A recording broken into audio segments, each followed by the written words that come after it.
аз тарс худатонро нигоҳ доред.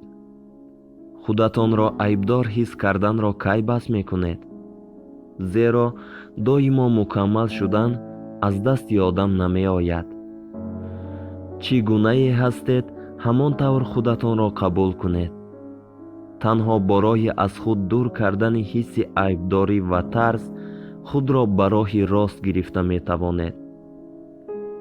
ин ҳиссиётҳо аҳволатонро бад мекунаду халос.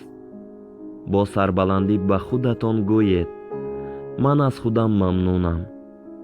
ман ба камолот расида истодаам. қалбам бошад дар роҳи худо аст. аз ин рӯ нолиданро бас карда, аз зиндагиям роҳат карда умр ба сар мебарам. мо дар давраи дигаргунӣ ҳастем.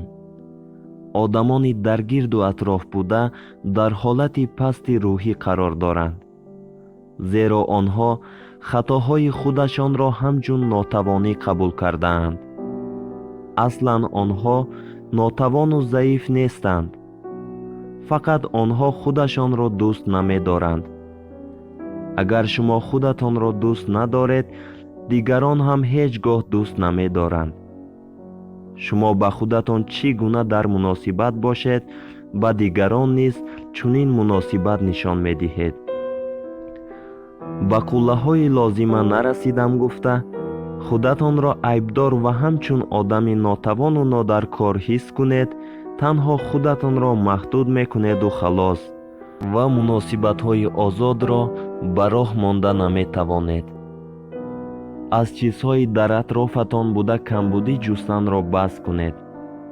бале, дуруст аст, шумо шояд камбудиҳое доред, лекин аз он ҳам зиёдтар ҷиҳатҳои хубро доро мебошед ва қудратманд ҳастед.